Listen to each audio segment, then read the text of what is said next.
when you say that we will have to see, then we would have had to see even in all the previous budget, and all of them are assumptions. But let me get in Pradeep Bhandari. Pradeep Bhandari, for those who don't see anything positive, even in today's budget announcement, इनके लिए कौन सी दवा है वो बता दीजिए.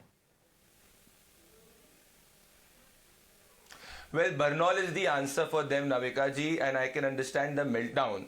The people on the ground, and in fact the middle class, is celebrating the historic budget, because the amount which Prime Minister Narendra Modi has done for the middle class, no Prime Minister in the past has done. And I will reiterate, when Prime Minister Narendra Modi had come into government, the income tax slab for the middle class to pay the tax was 2.5 lakh.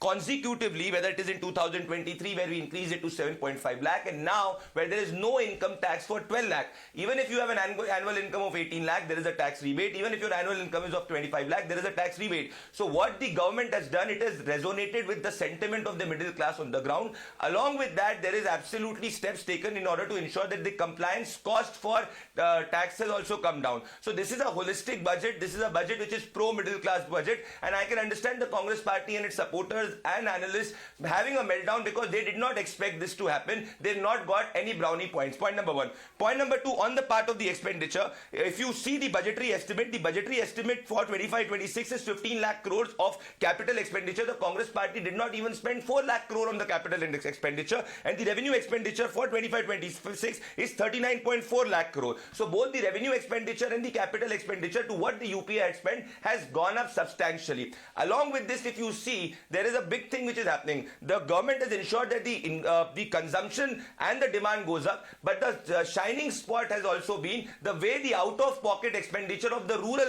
of the rural income of the rural household has gone down. So if you look at the economic survey which the gentleman was speaking about recently, the economic survey mentions that the Ayushman Bharat scheme has reduced the out-of-pocket expenditure from 62% to 39%. So this is a budget which takes care of the Garib, Yuva, Annadata and the Nari, but the larger focus, I would say the takeaway for me has been the middle class. This is the Economic Times headline in the of the morning, and it says that fundamentals are strong, time to unlock. So we've ensured that the demand goes up. We've ensured that as Anand we have to read the fine print. I was hoping that Naris don't have to pay any taxes at all, but well, on that note, maybe Sanjay Jha and I are disappointed. But let me welcome Mr. Shardul Shroff, legal luminary as well as a man who looks at industry closely. Good afternoon, Mr. Shardul Shroff, and how do you look at this budget? The announcements are great for middle classes, but overall for the economy,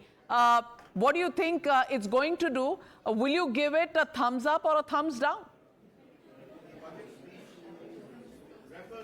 I would give it a thumbs up for the reason that the amount of tax which has been released by moving the tax exemption from 7 lakhs to 12 lakhs, which is almost 80% of the exemption given to the middle class, that amount of money being released is significant because it will go into the consumption industry, it will go into the capital products industry.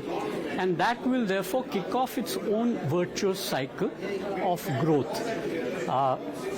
The point which is also important in all this the discussions on the budget is that you have increased investments in insurance from 74% to 100%.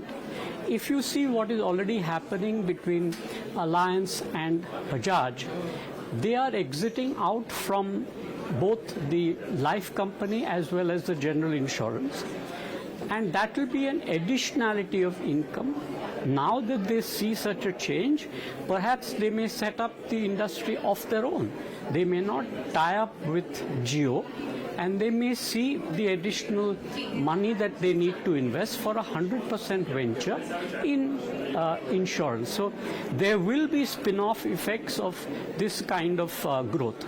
Now, I also see one major effect that when you speak of lowering the tax on the 12 lakh limit, 12.75, and you're also increasing the tax at the top end, where you're changing the 25 lakhs sum to 30 lakhs, the expenditure for a figure of 12 lakhs and the tax expenditure on that will become significant in comparison to the income that is earned. So what is lost in one round is gained on the other. And that is where the balancing of the budget is happening. Clearly, the budget has thrown up a lot of positives, of course, but some people are looking at the glass half empty or water being extinct in the world. I have one more thing to talk about, which is that when you look at these slabs, where you're saying your highest tax slab begins after 24 lakh, it is also a representation of the